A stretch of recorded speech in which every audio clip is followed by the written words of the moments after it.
उत्तर प्रदेश के बहराइच जिले के लगभग 35 गांव इस वक्त दहशत में हैं। अंधेरी काली रात के साए में एक डर बैठ चुका है। इस डर ने सभी 35 गांव को पूरी तरह से हिलाकर रख दिया है। ये संकट बेहद खौफनाक और जानलेवा है। इस संकट का नाम है भेड़िए का आतंक। इस जंगल की गहरी शांति अब भय और दहशत से भरी हुई है। इन भेड़ियों की हिंसात्मक गतिविधियों ने पूरे इलाके को खौफ पैदा कर दिया है। जी हाँ, बिल्कुल सही सुन रहे हैं आप। अब तक तेंदुए का आतंक सुनने को मिलता था, लेकिन इस बार अंधेरा होते ही गांव वालों में अपना और अपने परिवार के लिए डर सताने लगा है। इस गांव में भेड़ियों का एक झुंड इन दिनों हर घर की रातों की नींद उड़ा रहा है।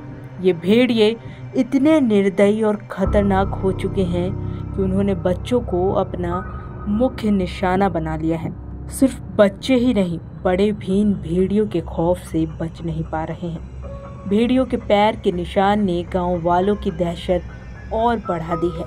वन विभाग के मुताबिक ये 5 भेड़ियों का झुंड है और इसमें एक भेड़िया लंगड़ा भी है, जो सबसे ज़्यादा आक्रामक है। ये भेड़िए एक दूसरे से बिछड़ गए हैं, जिसकी वजह से ये और ज़्यादा आक्रामक और जंगली हो चुके हैं। इस पूरे इलाके से हर दिन किसी न किसी पर हमले की खबर सामने आ रही है।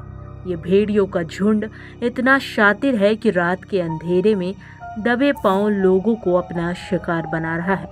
आदमखोर भेड़िया 48 दिन में 8 बच्चों और एक महिला समेत 9 लोगों को मारकर खा चुका है। इसके हमले से 45 लोग जख्मी हो चुके हैं। सोमवार रात भी कुछ ऐसी ही घटना सामने आई। आदमखोर भेड़िए ने एक बच्चे पर फिर से हमला कर दिया। गनीमत ये रही कि बच्चा घायल नहीं हुआ, वो बचने में कामयाब रहा। ये घटना बहराइच के महसी इलाके के गिरधरपुरवा गांव की है।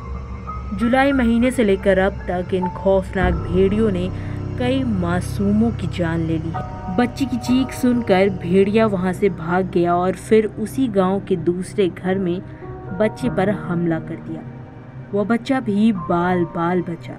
ये घटना महसी तहसील क्षेत्र के कुंडैया गांव की है। बीती 2 रातों से लगातार आदमखोर भेड़ियों ने लोगों को अपना शिकार बना रखा है।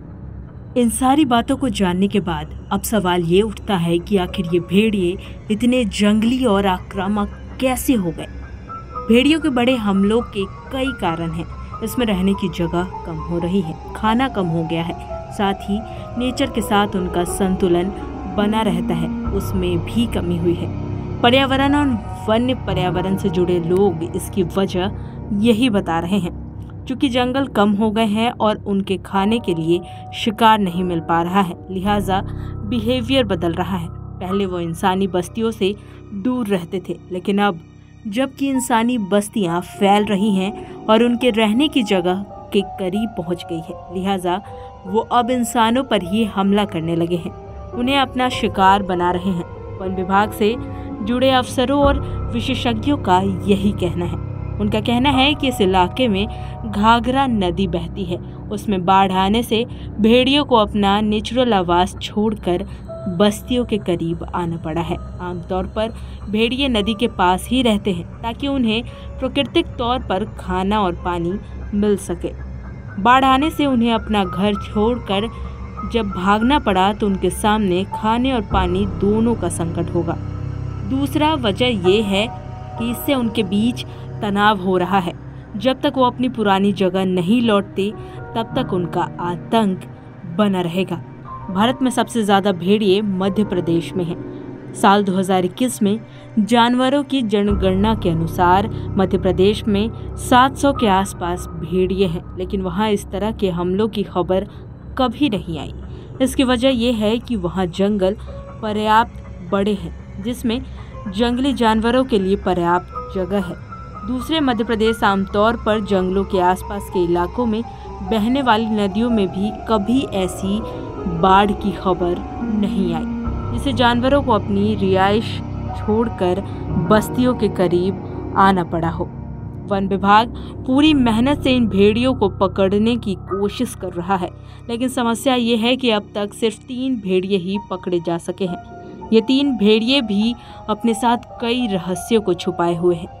ज़रा सोचिए, अगर ये सारे भेड़िए एक झुंड में हैं तो ये कितने भयानक स्थिति ला सकते हैं। ये इलाका अब भेड़ियों की दहशत का गढ़ बन चुका है, जहां हर रात एक नई भयावह कहानी शुरू होती है। अगर आप इस इलाके में हैं तो वन विभाग और स्थानीय अधिकारियों के निर्देशों का पालन करें, सावधान रहें, सतर्क रहें। आपके अपने और आपके परिवार की सुरक्षा आपके हाथ में है।